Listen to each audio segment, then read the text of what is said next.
그렇다면 베를린 장벽의 붕괴, 과연 갑작스럽게 이루어졌을까요? 겉으로는 동독 관리의 사소한 말실수가 원인인 것으로 보이는데요.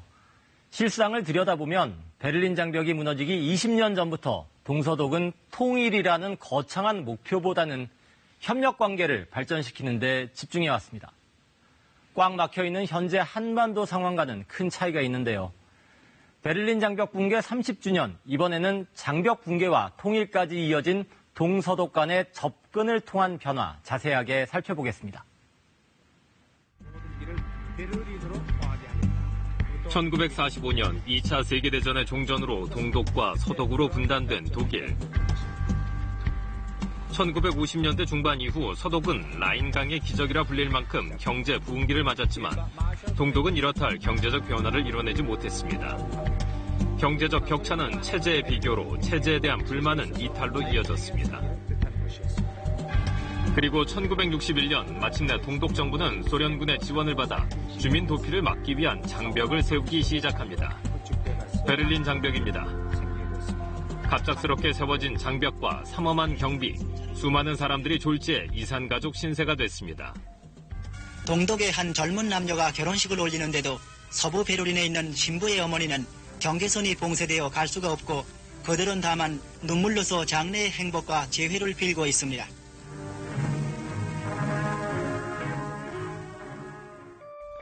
그러나 철조망도 콘크리트 벽도 동서독 주민들 간의 교류를 막을 수는 없었습니다.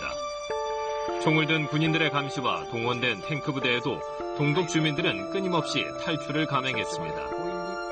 그리고 이 시기 새로운 방식으로 베를린 장벽 문제를 접근한 인물이 있습니다. 당시 서베를린 시장이었던 빌리 브란트입니다. 인도적 사안과 이념 문제를 온전히 분리하려 했던 빌리 브란트. 그가 내놓은 방식은 접근을 통한 변화입니다. 먼저 대화와 협력을 통해 상대방을 변화시키고 상대가 변화하면 좀 더 다가갈 수 있다는 정책. 빌리 브란트는 동베를린시 당국자를 만나 수차례 대화를 한 끝에 베를린 통행증 협정을 체결합니다.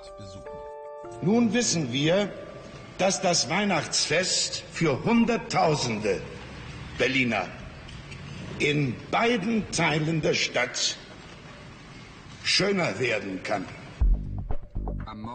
1963년 체결된 동서독의 통행증 협약은 이산가족 만남의 초석이 됐습니다.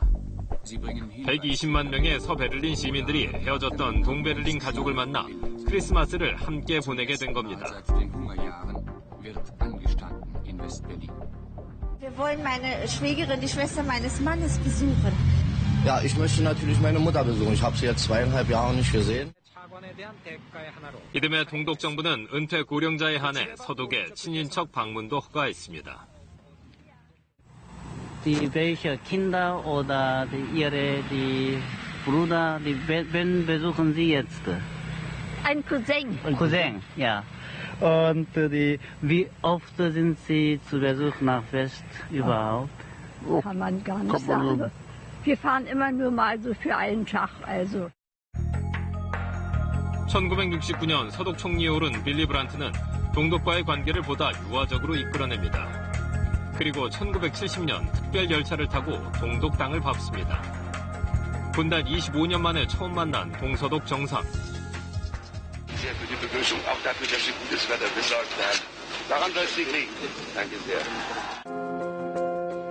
자주 만나면 변한다. 작은 발걸음으로 동독으로 다가간다는 자신의 동방 정책을 몸소 실천하며 역사적인 정상회담을 성사시킨 겁니다.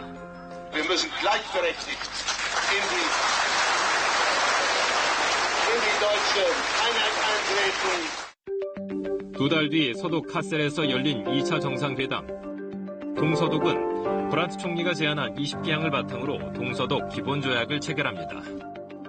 이 동방 정책은 바로 두 개의 커다란 그 원칙에 따라서 유지된 거예요.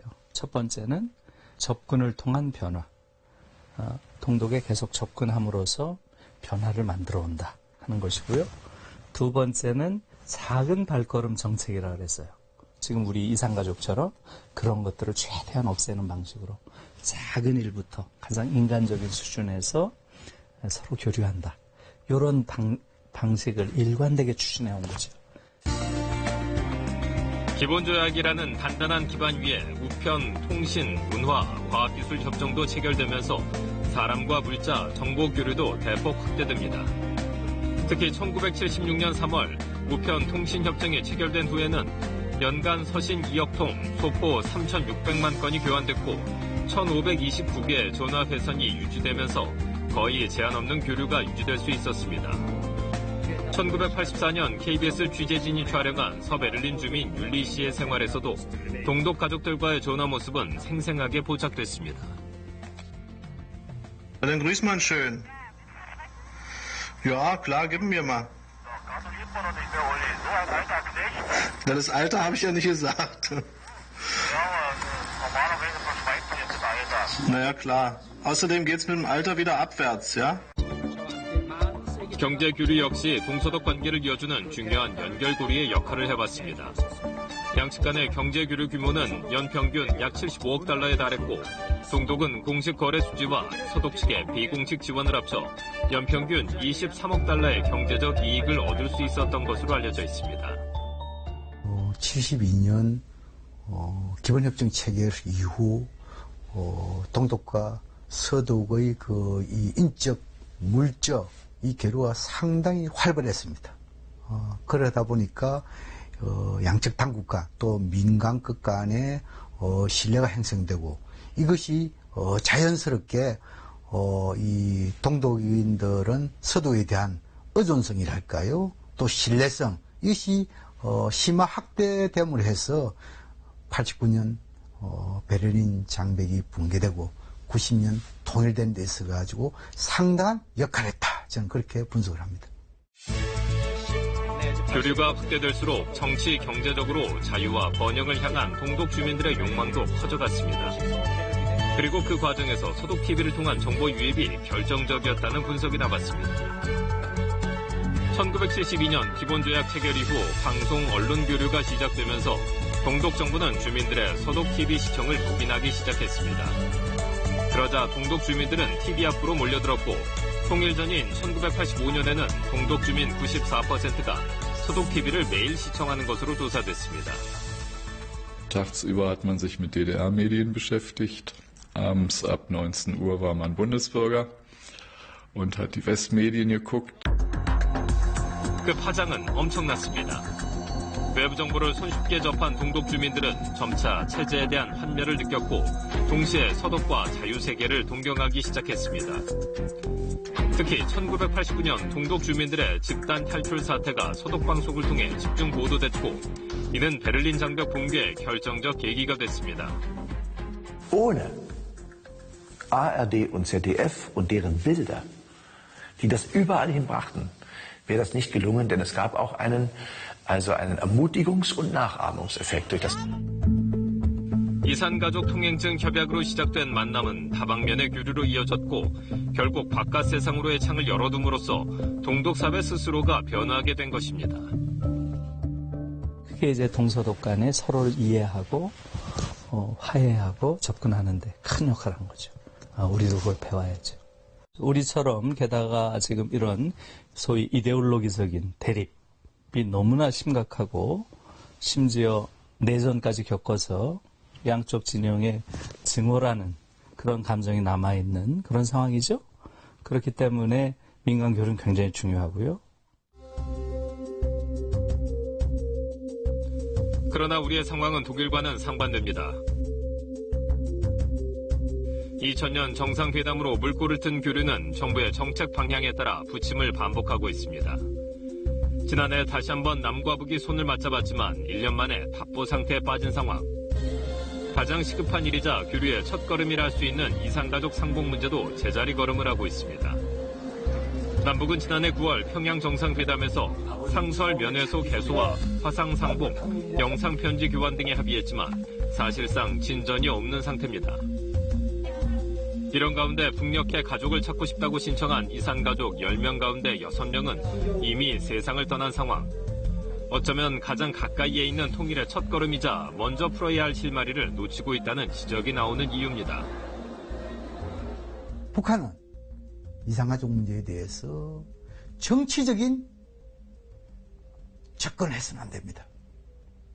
또 우리 정부 또한 이산가족 문제는 유엔 안보리의 대북 제재 대상도 아니고 또 인간의 보편적인 가치 속에 들기 때문에 북측에 대해서 조금 지원을 하더라도 이 문제에 대해서는 가장 시급한 현안으로서 취급해야 된다.